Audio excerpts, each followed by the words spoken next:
Hey, and a very warm welcome to the Into the LightWeb podcast with me, your hostess, Joanna Hunter, metaphysical teacher, spiritual life and business coach, published author, and the high priestess of the LightWeb, a spiritual technology that will change your life. This is the place to be to talk everything under the LightWeb, from consciousness, relationships, to money, to spiritual business, and everything in between.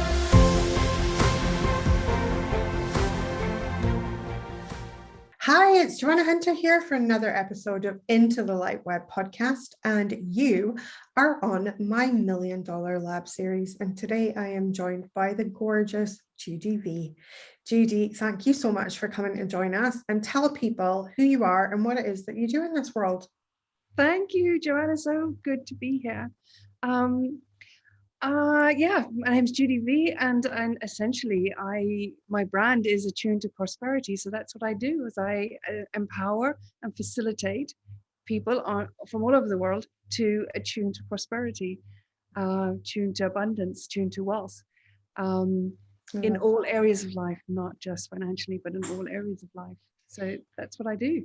That's a funny thing, isn't it? Because abundance has become synonymous with financial wealth, and it's such a tiny little piece of that equation, isn't it? It's about quality of life and being really abundant in every area, having an abundance of friends and having an abundance of connection and all of these things. And I think it's quite a funny thing how we've narrowed it down to just being one tiny piece of the equation of abundance. Tell us your story, Judy, because you, by all accounts, doesn't sound like you started in a very abundant life in the beginning of your life. So give us a little bit of a rundown of how you've gotten to this point where you have created this amazing brand, Attune to Fortune and Attune to Wealth, this brand that you've created. How has that unfolded for you? It actually started when I was about 15 years old, when I had almost like a transcendent or an out-of-body experience. And just to give you a little bit of background, is that I was locked up from when I was about 3 years old until I escaped in my early 20s, tortured and abused quite badly, and literally just was alive just because my heart beat. I just felt like a piece of meat. I felt like nothing. I felt like didn't deserve to live. It was treacherous. So no schooling, no socializing, no interaction with society at all, really. And also at times, days would go by and I wouldn't eat, and resort to eating tinned dog food. So it was pretty brutal. I didn't have my own clothes. I had sort of clothes from my father, old clothes from my father. As a girl, wearing that is not it doesn't make you feel very, very good and very attractive. But one day, after a particularly long, torturous, torturing session, which was about 17 hours, I walked into the bathroom, and as always, I walked into the bathroom, empty, just feeling like worthless, pointless. And I looked in the mirror, and for the first time ever, I recall actually seeing myself. And I was wearing this very pale blue nightie that was threadbare and been torn. And I had, my mouth had blood in it, and my cheeks were bruised. And I remember looking at myself, and all of a sudden, for the first time I realized I had blue eyes. So it was like the first time that I was looking at my eyes. And next thing, what happened was something extraordinary. It was almost like something was reaching out and down into me. And then in that moment, something gripped here in my solar plexus. And for years, I called it my something.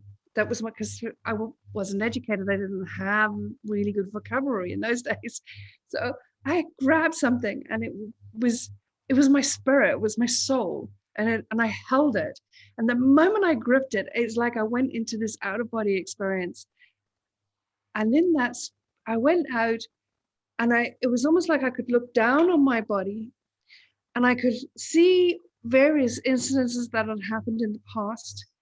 I could see the little girl at different points in time of the terror and the confusion and the pain, the loneliness, and I could see myself now, and I then became aware of a noise, and it was the leaves in the tree, and I was in the tree with the leaves. I was in the trees with the birds, and I could hear the grass being cut. And next thing I was in with the grass, and I could smell the grass, and then the rain, and I was just in that moment. It was the most extraordinary experience because I felt one with the universe, and the universe was me. We were inseparable. We were one. And it was just this amazing space. And all of a sudden I understood that the past, the present, the future is all one at all the time, this one moment. And then I could see that a whole variety of options and things happening in the future that involve me, and all the different things that I would do and could create. And then as like I got lost in that moment, all of a sudden I realized that I didn't feel a piece of meat. I felt something extraordinary that I never remember feeling before. And it was like such love, not this sort of infatuation love that we experience, or this sort of casual love that we experience, but something, a divine love, so magnetic. Beautiful. Yes, a divine love. It was extraordinary. Love for myself, and peace and joy. And I felt abundant. I felt extraordinarily powerful and abundant and worthy and divine, just incredible.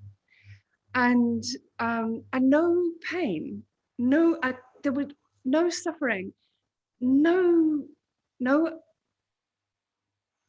pain, no suffering, no lack. it was a total source connection. Yeah. This is literally what I teach people, to reach into this state of being. It's so incredible that you're describing it in such a powerful way, and out of such a desperate and difficult situation to be able to have such a transcendent experience. It's amazing. It was just the most incredible thing, and there was no judgment.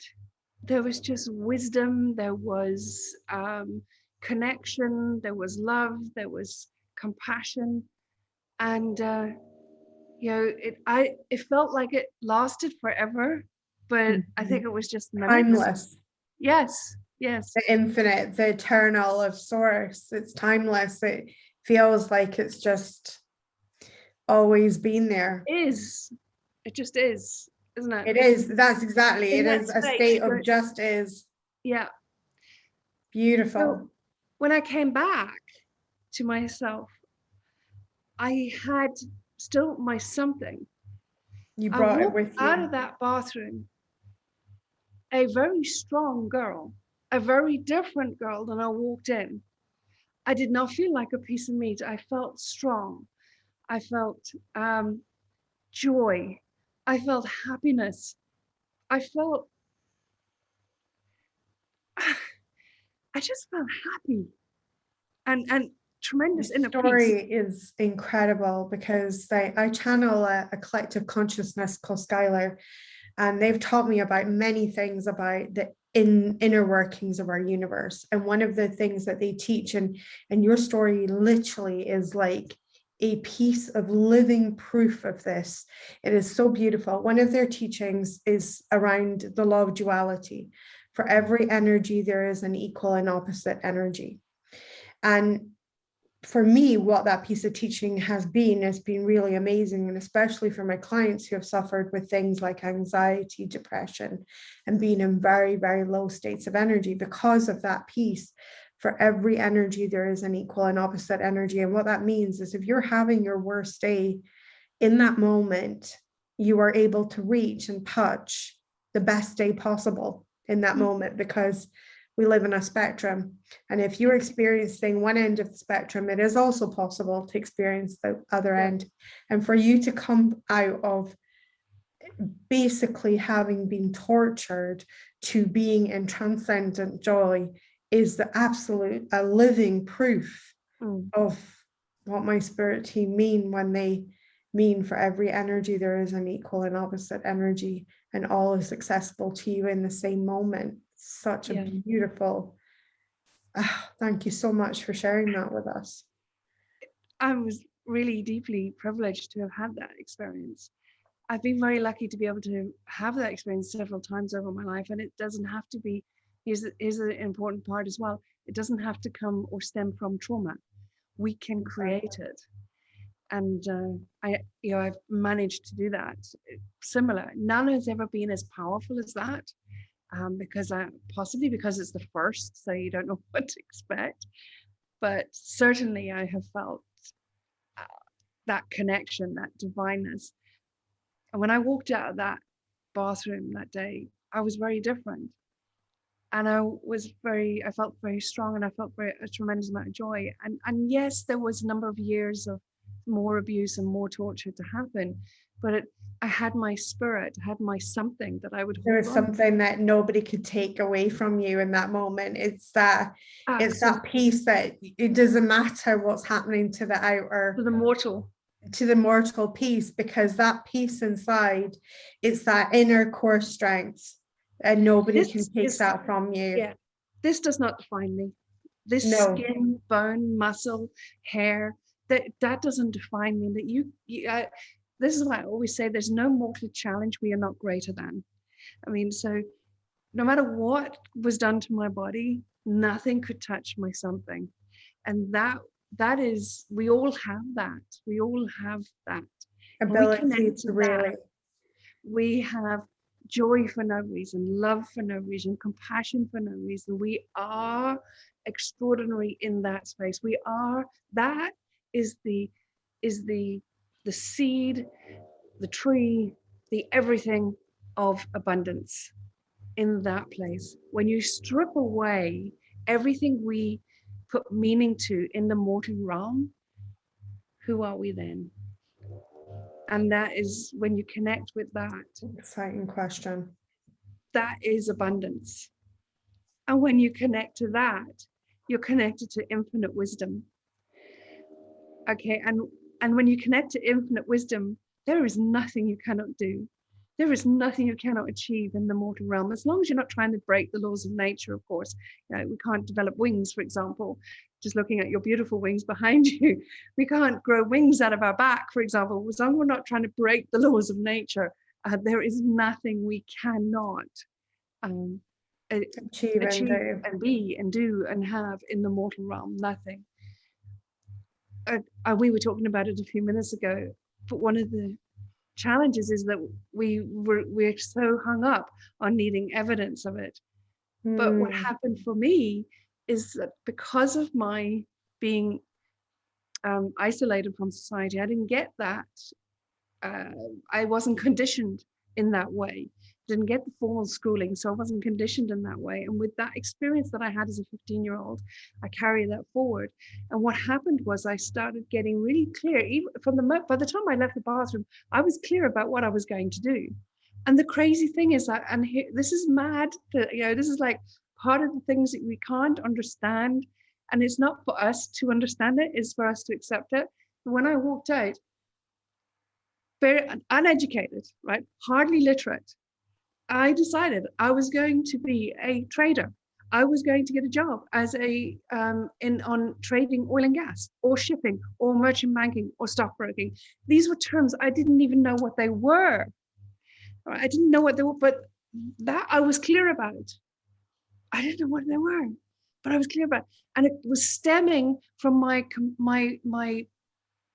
from a drive to understand money, to understand what makes the world go round, what is this thing? What was your experience of money? Because obviously you weren't out spending it. We're locked up. We're not leaving the house, but we get a lot of our conditioning from money about parents. So what was that? what were those stories that you were hearing in that environment that was so literally sounds hostile to life? Yeah, it was. Um, the strange thing is, I don't recall many stories in terms of money. I was also deaf until I was about 12, so I didn't hear anything. And so there was only a few years between that 12 and that experience. But what I personally experienced was tremendous amount of lack of money because I didn't have my own clothes. Days would go by when I wouldn't eat. Um, they, there was a lot of lack around money, but there was not fear. That's a strange thing. There was not fear around money, but there was lack. And what I learned in that moment was that money is the effect. What I learned is really, you've asked a really good question that I haven't overly given a tremendous amount of thought about. That's okay. So I really appreciate it. No, it's brilliant because I've just realized that what I decided in that moment, what I realized was happening for me and why I got drawn to money was that I had the abundance on the inside and I had tremendous wealth. I had an experience and a knowing that I would always have that. And from there, this is what I call marrying your inner technology with your outer technology, divine and universal abundance, along with material abundance. The inner technology being our feminine being state of abundance, the outer technology being in the what we do to create extraordinary wealth.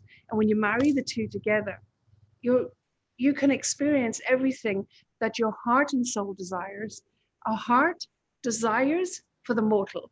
Our soul desires for the immortal part of us. And when you marry that together, you're on a trajectory to living an extraordinarily fulfilled life.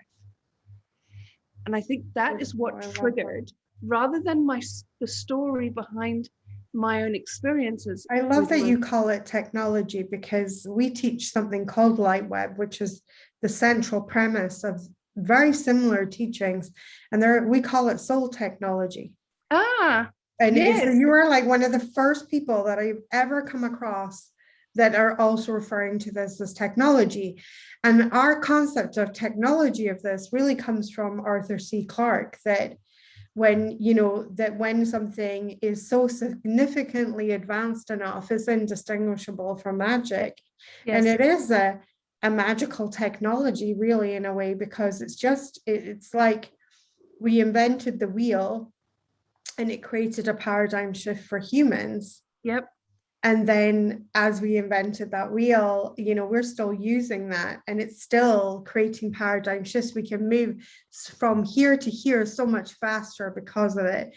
But when that technology is completely inward and it's an inward shift, it's so powerful. And I love that you call it technology as well, because that's what it is. It is a technology.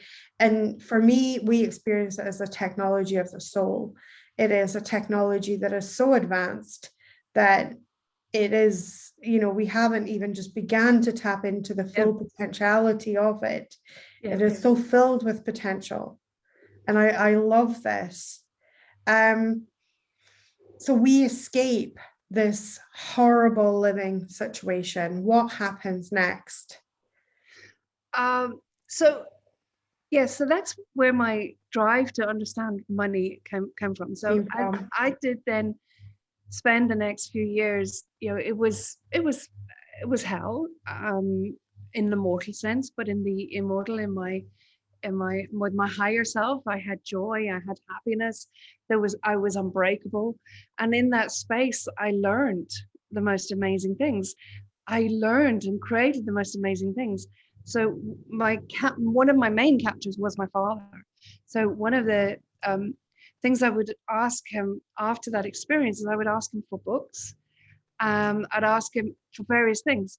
So in that time, between the time of 15 and escaping, I taught myself to play violin, this is way before internet. The internet wasn't even created then. So I taught myself violin, how to play violin, to the point that I ended up playing in an orchestra in London.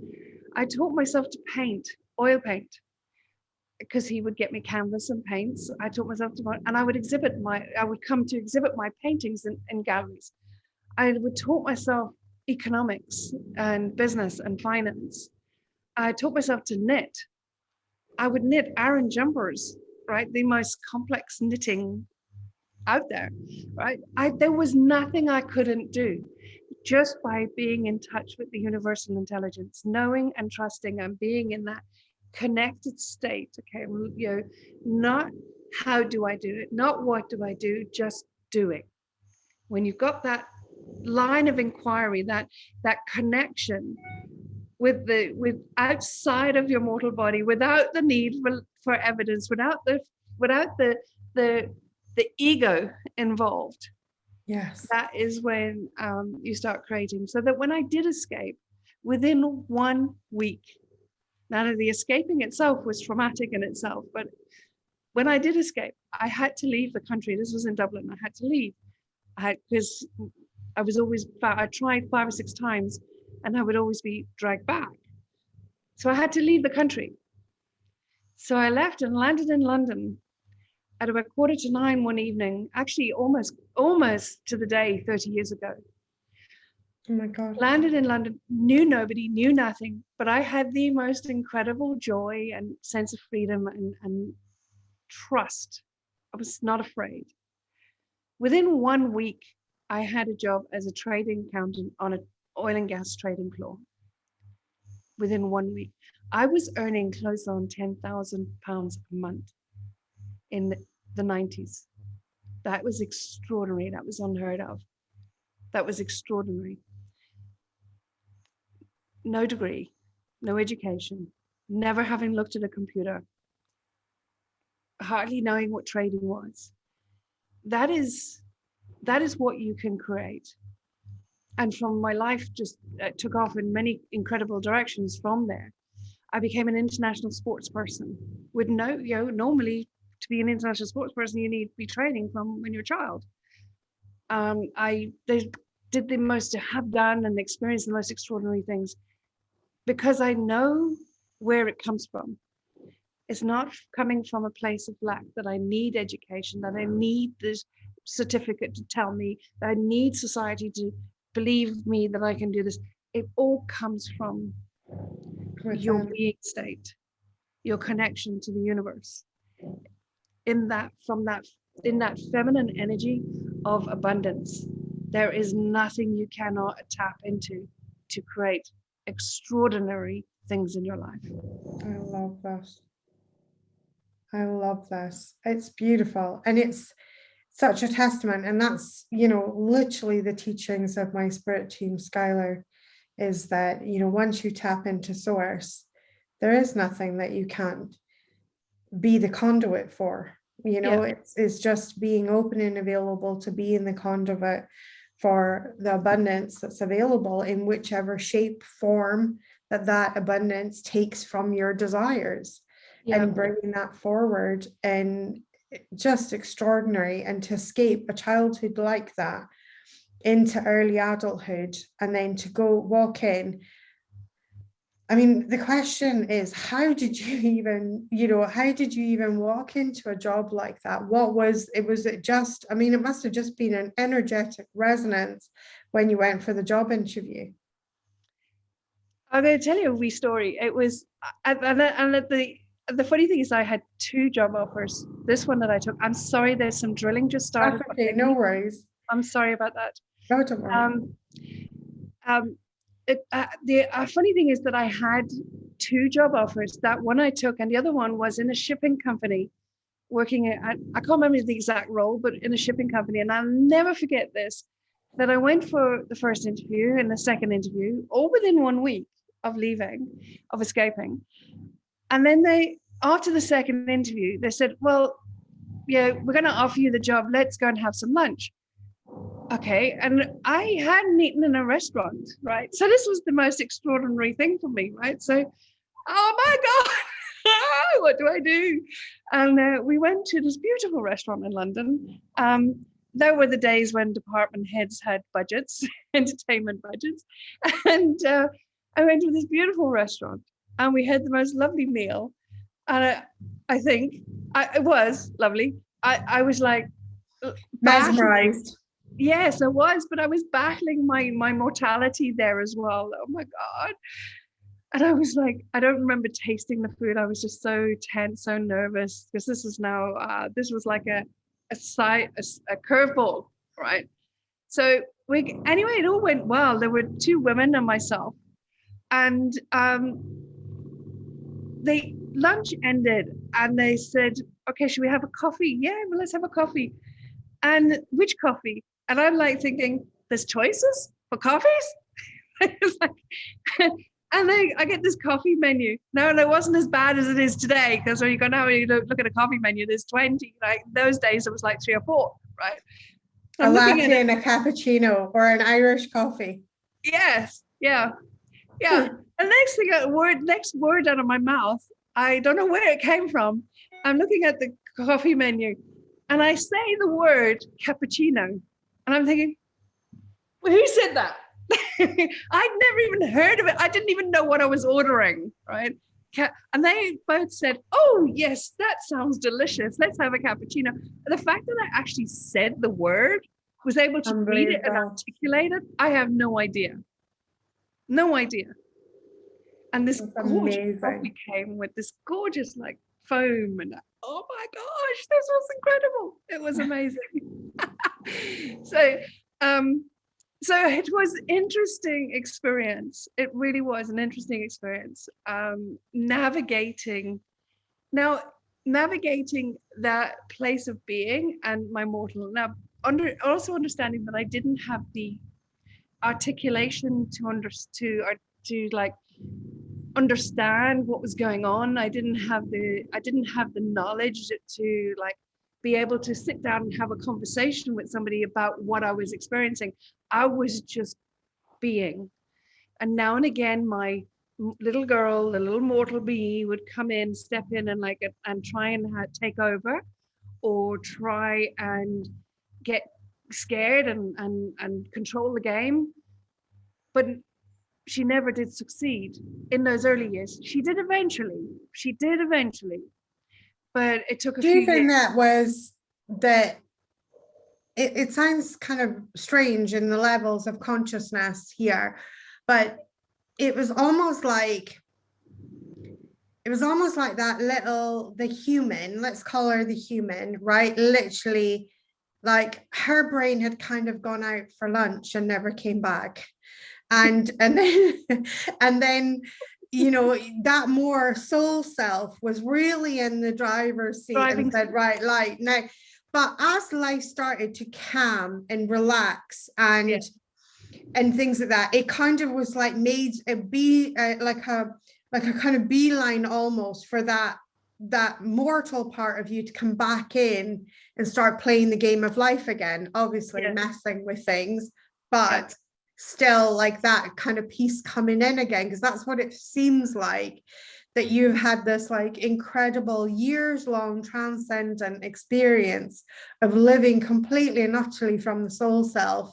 Mm-hmm.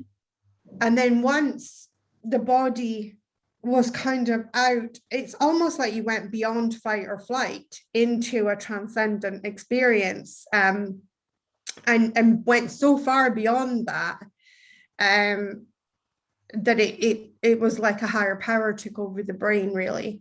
Yes. And then, you know, and then as things started to chill and you probably felt more and more safe, in comes the human again. Very much so. Yes, very much so. Because as you can imagine, I had to learn to interact with people. I had to learn to have conversations. Social nuances, things like that. Yeah. And I'm still not the best at it, to be honest with you, but but I was a lot better now than I was then. We're all just pretending.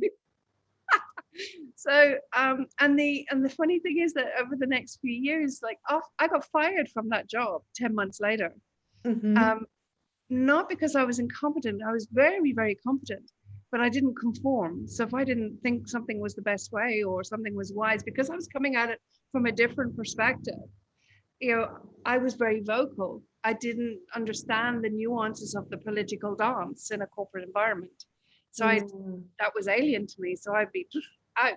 So it doesn't, no matter how many times I'd be told to, like, just calm down, just play the game. Throw the party line. Yes, I wouldn't. I couldn't. I didn't know how to.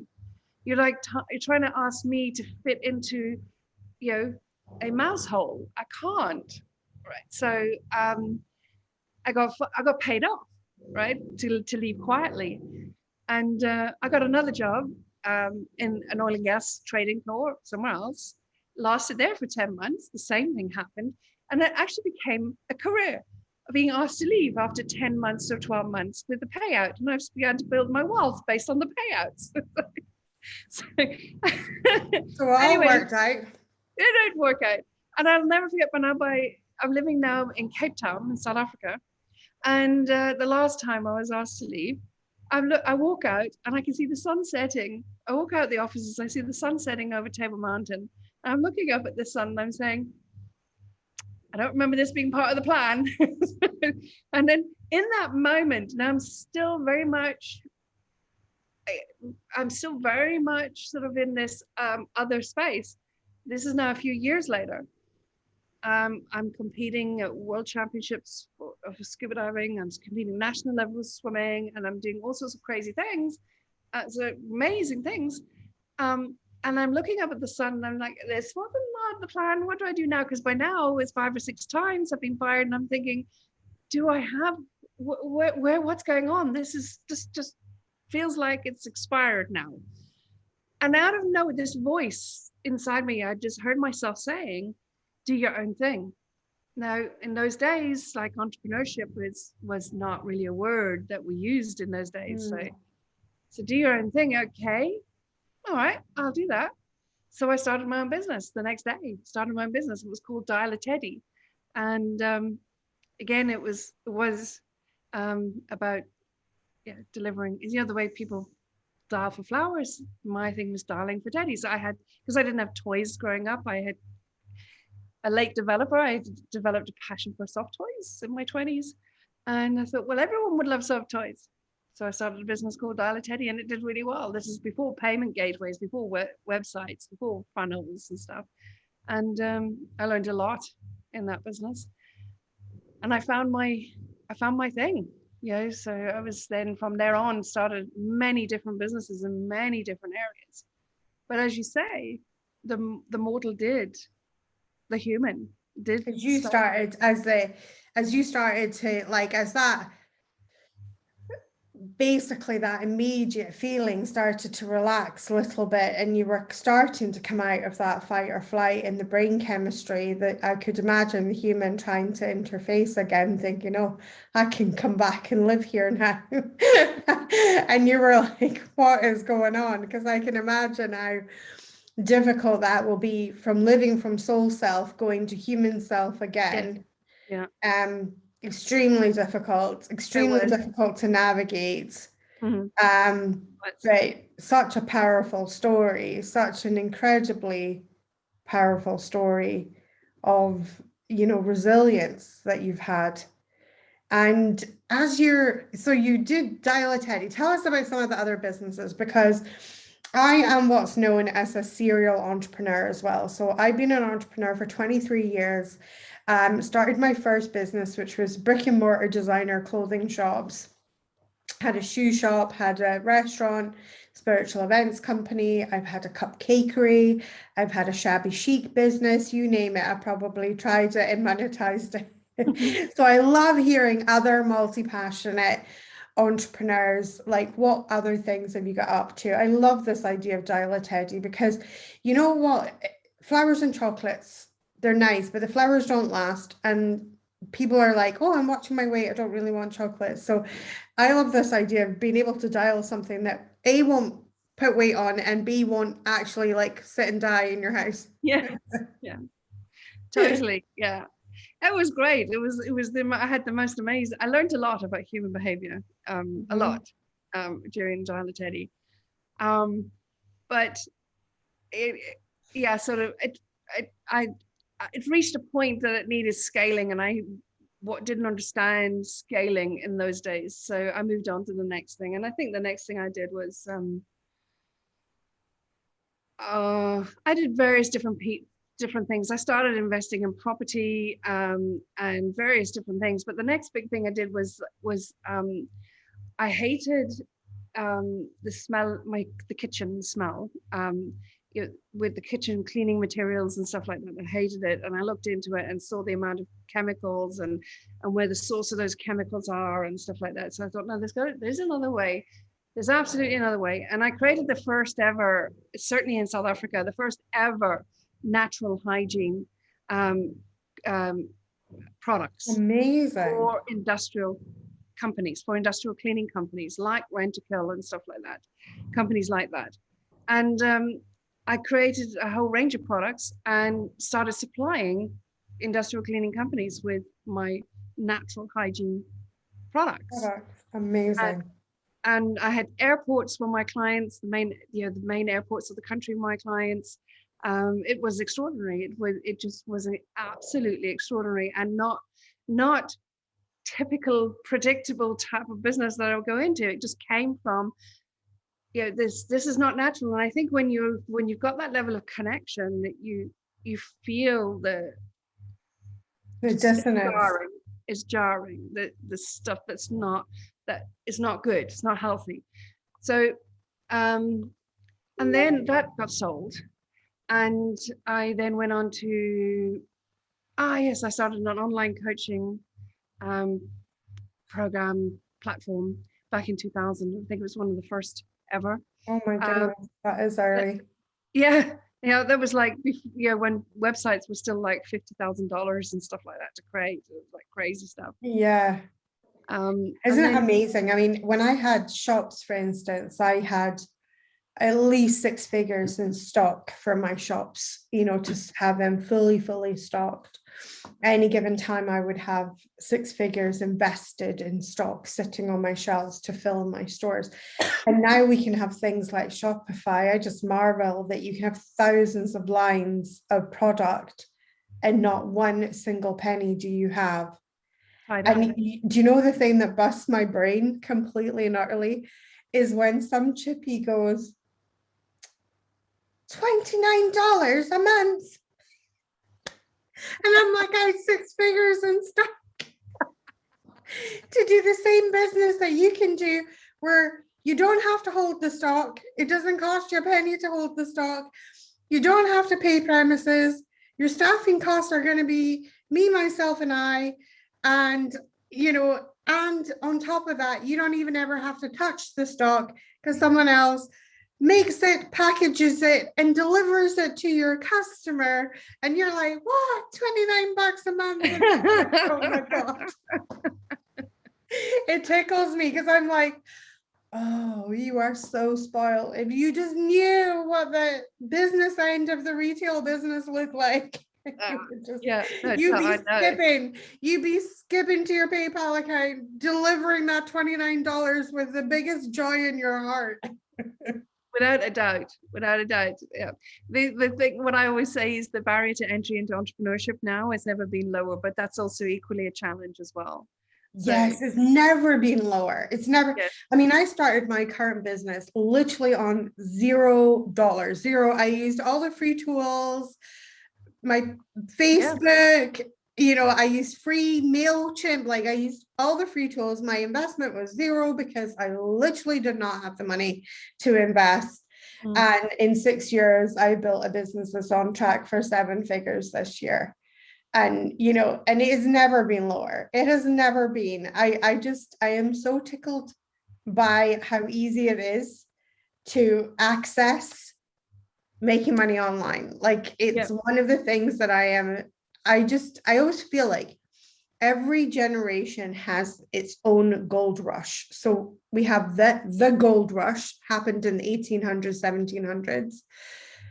Then, another one that's very, very significant. There was always different ones. railroads was another gold rush, investing in that, people could make a lot of money from railroads. But then there was things like the dot-com era, where people invested dot-com money and became like zillionaires overnight, and was like really crazy. I think for our generation that we're in right now, the generation that we're in right now, it's definitely an online business. Like that is our current gold rush and our current opportunity that is so superior to other opportunities that are out there right now. Absolutely, totally. With nothing, like literally with zero. Like, you need a PayPal account free so you can take money, and a link to that PayPal account so people can pay you. And then never have we ever, like I can own my own TV station, my own radio station, my own magazine, like all of these things I can create. Like my Instagram's like my magazine, my YouTube is like my TV station, my podcast is like my radio station. And I didn't have to ask anyone for permission to broadcast myself in this way. It's so amazing. Before, you used to have to know the casting director, or like sit in some weird casting office and get jiggy with someone that you didn't want to in order to get approved to be on television. Right? These stories are famous in our society, and here we are. Not a single soul do you need to ask to just get yourself out there and broadcast yourself. And literally, and if people say, well, YouTube's not the same as television, I'm like, tell that to the YouTube millionaires. Yeah, absolutely. YouTube is surpassing as the biggest search engine now online. It's bigger than Google. YouTube is the biggest search engine now. It's amazing. But the other side of that as well is that, like having lived in Africa for so long, one thing I can tell you, in the darkest, deepest parts of Africa, where the people are still living very, very, very sort of rustic, rural, subsistence living lifestyles, the one thing you're guaranteed that they will have is a phone with a network. It's unbelievable. So it's never been easier to reach 7.9 billion people as it is now, ever. I love that story. One of the things, I was out in Bali a few years ago, and one of the things that blew my mind is that Indonesia, parts of Indonesia are, it's very affluent, first world parts of Indonesia. Bali is not classed as one of them, but I got a better signal in Bali on my phone than I got in the UK.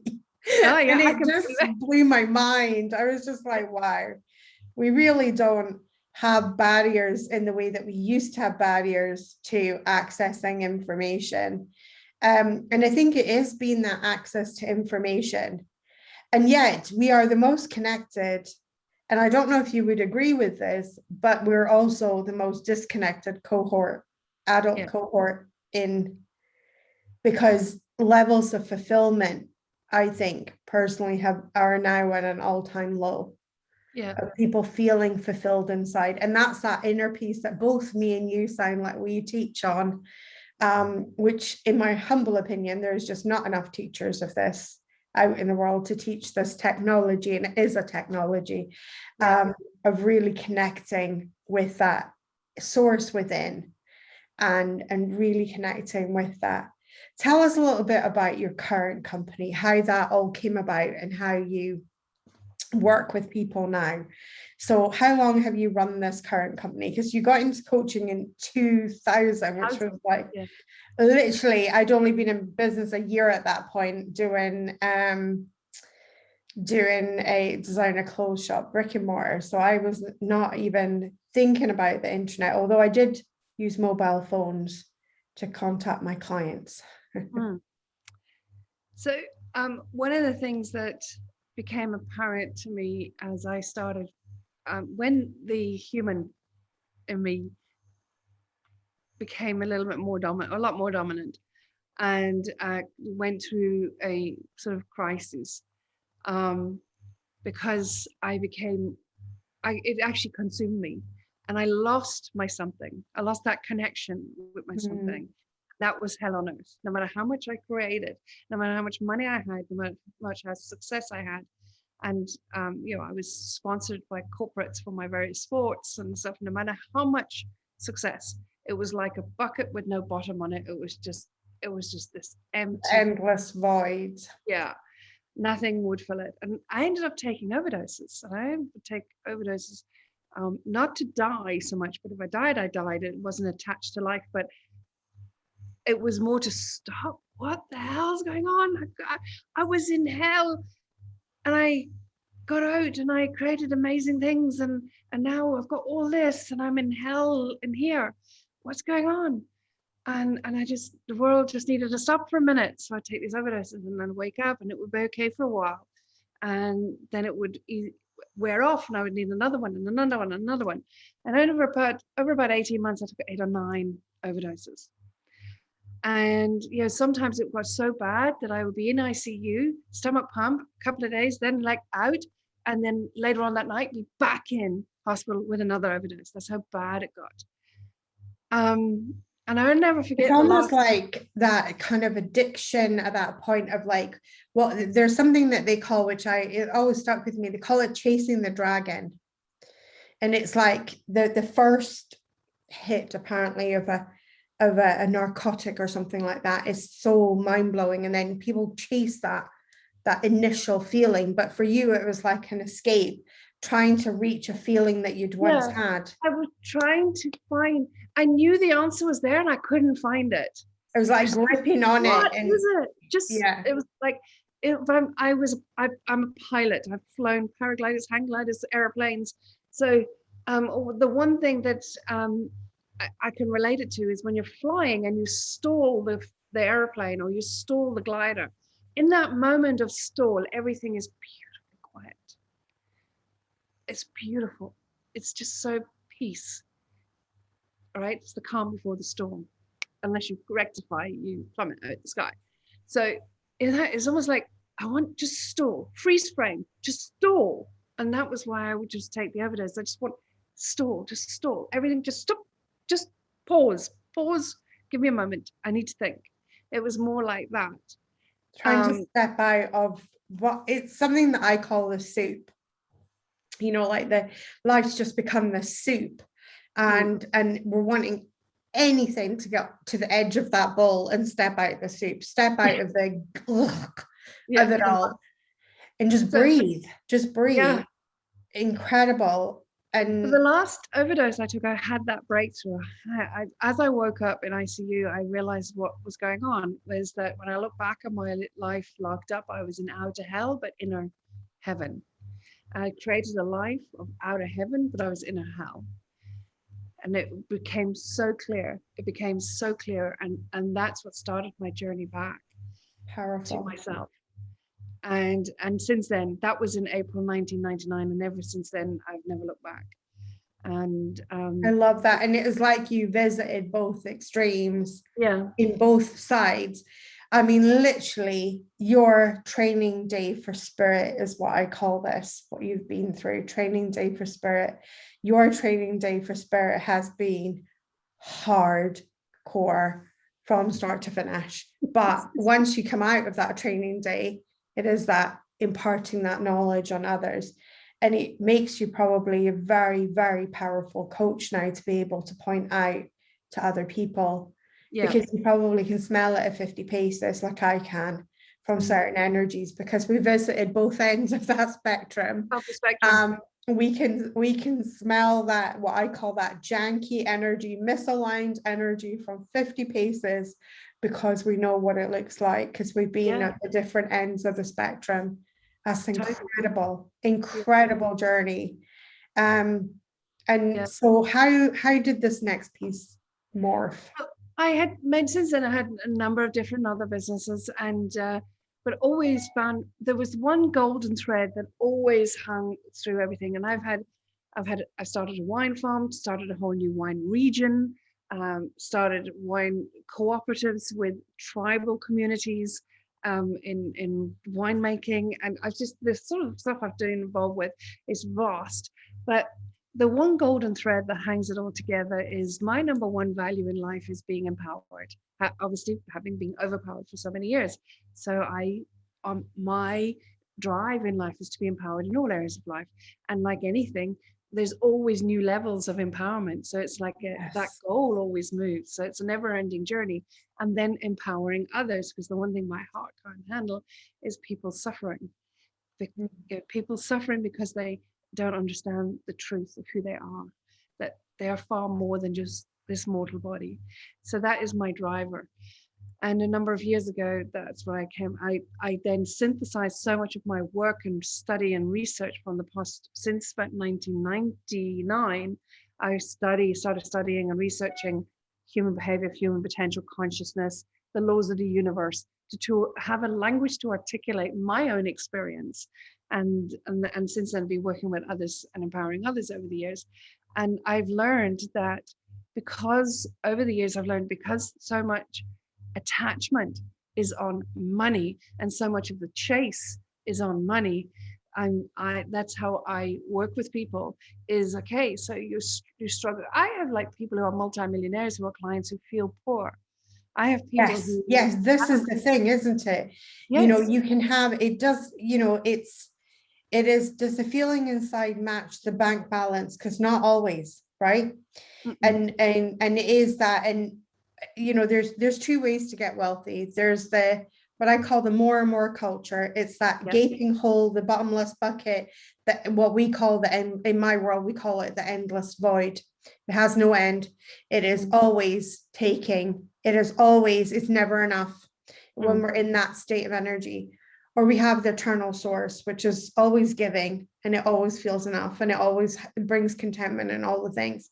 And it's just, but you can make money from the endless void. It's just that you have to literally be on that rabbit wheel. Yeah, it's exhausting. You know, you have to hustle for everything. And the moment that you stop, your money starts going down.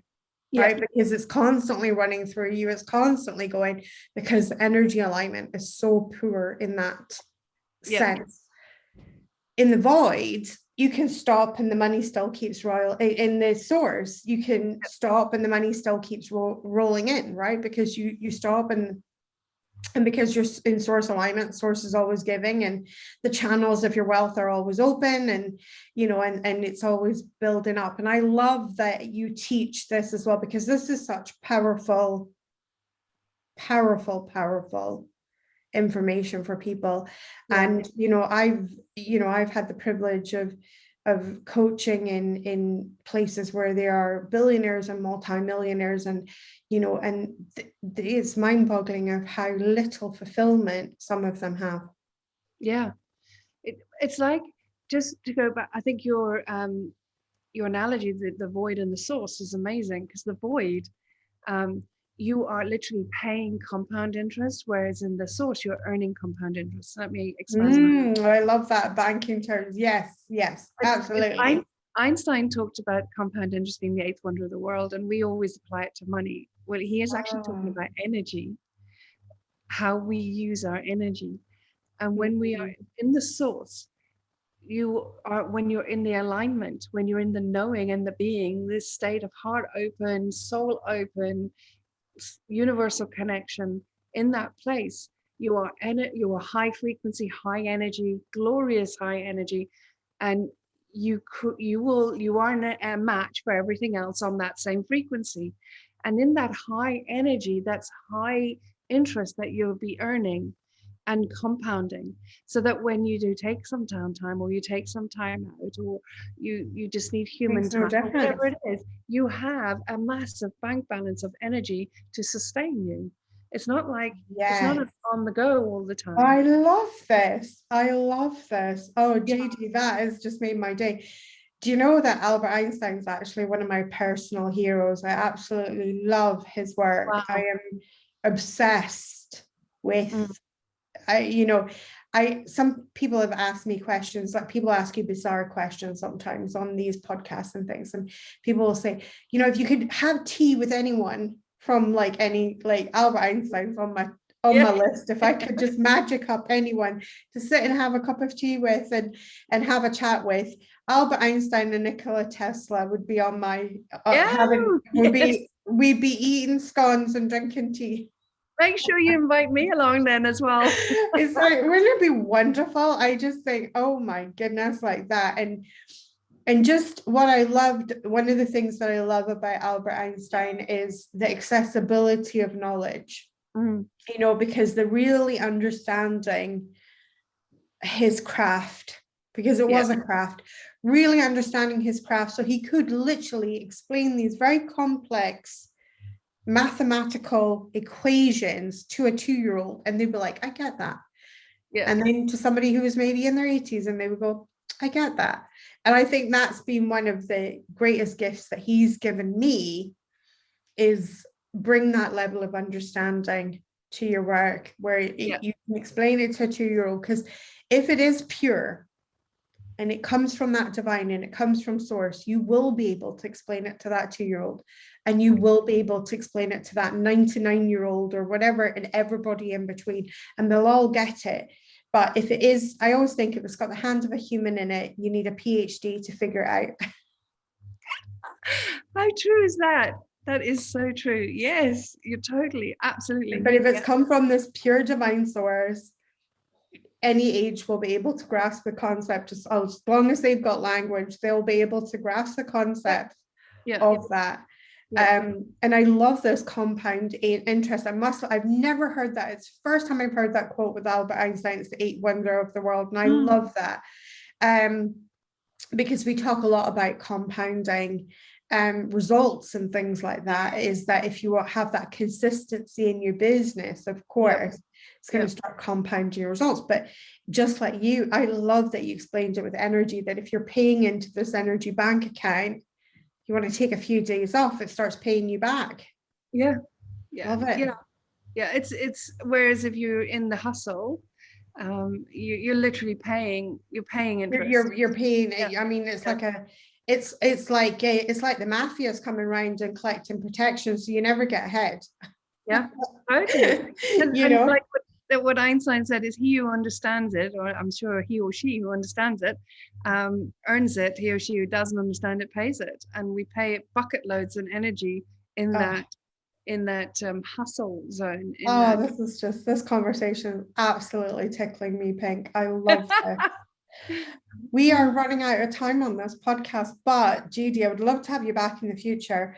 But can you tell people where you hang out on the interwebs? We're going to link all your links, pop all your stuff in your bio and everything on our show notes. But where are your favorite places to hang out on the internet? And where could somebody who's maybe heard this conversation by now, I think absolutely, completely intrigued with who is Judy? So how can they link in with you quickly on the internet if they're desperate to jump off this podcast and onto the Google? The quickest way is join my Facebook group. It's a free Facebook group. It's Attune to Wealth. Quite easy. And that is what it says on the tin. We attune to wealth in the group. And that's where you get like notifications of masterclasses and webinars and stuff. And I did an incredible one on Saturday, actually, how to be an energetic match for what you desire. Because we talk about it a lot. We say, like, be an energetic match for what you desire. Well, we're always an energetic match for something, because we're always manifesting. There's no opposite. Yes. So, completely. Right. So, right now that we understand that, then how do we be an energetic match for what we desire? So I did a really good one on Saturday, and people loved it. So I do these every now and again. Beautiful. I love that. So, thank you so much, Judy. This has been a really, really wonderful conversation. I'm so glad I got to meet you. Thank you for having me, Joanna. Appreciate it. And thank you so much.